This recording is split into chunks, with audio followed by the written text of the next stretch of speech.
All right, welcome back in here to Live Now from Fox. I am Andy Mack. Some key testimony this week in the landmark social media trial taking place in Los Angeles as Adam Mosseri, the head of Instagram, says he disagrees with the idea that people can be clinically addicted to social media platforms. And this, obviously, as plaintiffs seek to hold social media companies responsible for harms to children who use their platforms, saying they deliberately, potentially addict kids to these some sort of platforms. You can see this post talking about the head of Meta's Instagram testified this week during a landmark social media trial that he disagrees with the idea that they can be clinically addicted to this social media platform. And this is very important, as Mosseri, the head of Instagram since 2018, said it's important to differentiate between clinical addiction and what he called problematic use. All right, let's continue on here on Live Now from Fox and bring into the conversation John Schweppe, senior advisor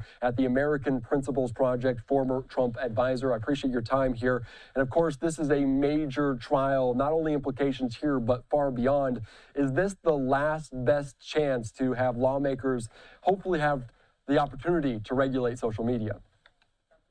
I don't think it's necessarily the last chance, but it's a good chance. And certainly, looking at these trials, people are frustrated with what's been happening with social media regulation. We've been living in a Wild West where the companies can basically do whatever they want, and there haven't been any sort of rules of the road. And so I think going forward, you're going to see this case, you're going to see a lot of cases like it, where the companies are under fire and they're exposed to significant liability.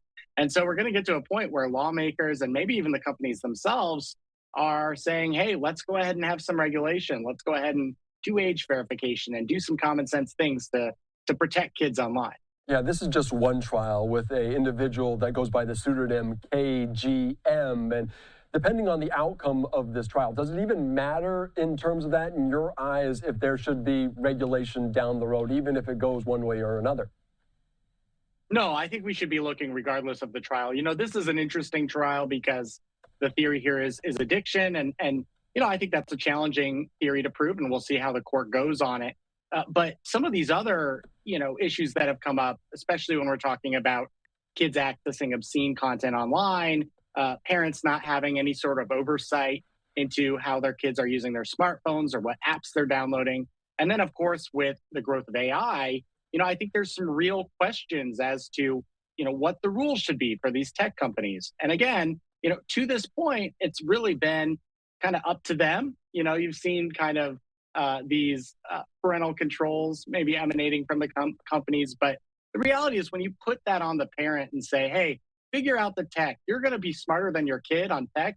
That's crazy. We all know it. We all grew up smarter than our parents on tech. And now we're the ones who are the dumb ones. And so I think it's really important that we have Congress weigh in on this. Yeah, just keeping up with the lingo is hard enough in terms of regulation. That is even more difficult. You mentioned artificial intelligence, and I want to get into that just since you talked about it. How tied is it together, social media with AI, in terms of those regulations, in terms of what lawmakers can do?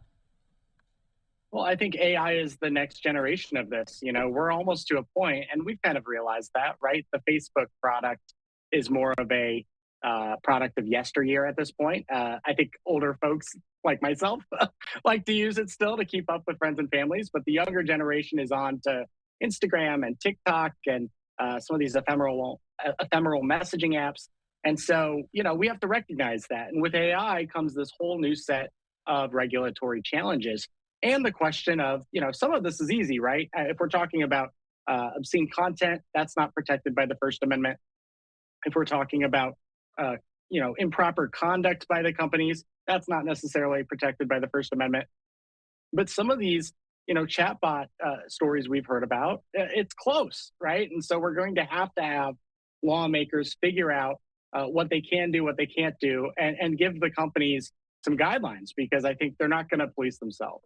Yeah, that is a very good point, and a lot of people agree with that kind of sentiment. I want to ask you because I believe it was last week we saw the actor Joseph Gordon-Levitt on Capitol Hill. He was talking about Section 230, and he spoke to it very emotionally as a father himself. And that Section 230 is the law that protects platforms from liability for user content. Do you think this potentially, this trial, this movement could be a gateway to trying to curtail Section 230? Well, it'll be interesting to see how the trial goes, because if Section 230 is used as the reason why they can't receive any sort of redress, then yeah, I think it kind of brings up the question again. You know, this is something that conservatives have certainly been working on for almost a decade now. Dating back to when censorship was happening in late 2018, early 2019, and Section 230 does kind of create this limitless tech companies can say and do whatever they want, shield. And so certainly I think we need to have take a look at that. I know Senator Lindsey Graham introduced a bill that would repeal it entirely. Maybe that's the right thing to do. But I think for a long time, we've been kind of punting this issue, and it's something we got to look at. Yeah, we are in 2026, and we're looking at kind of straight in the eyes right now. You alluded to this next topic a little bit because on trial is Google's YouTube and Meta's Instagram, but TikTok and Snapchat, they've already settled in this. Do they group them all together in your eyes? Is that something that is positive moving forward? Is it something you can group together, or these platforms are so unique and they do so much different with different algorithms? Do you group them together or no? Well, it just depends. Obviously, there's some things when we're talking about app stores that's specifically targeting more Apple and Google.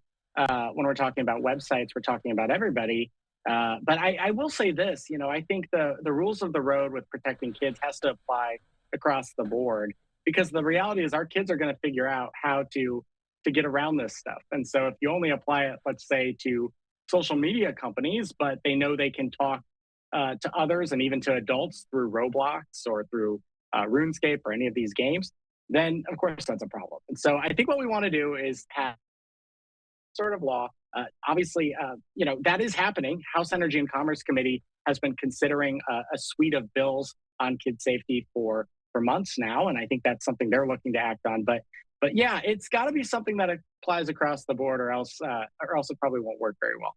I want to ask you because it was a year ago that President Trump was sworn into office for the second time. And at that inauguration, we saw a lot of these tech titans, these leaders of different companies already. Is that another hurdle that lawmakers have to do when they are providing some of this funds in terms of this? Do you think that is a hurdle to be overcome?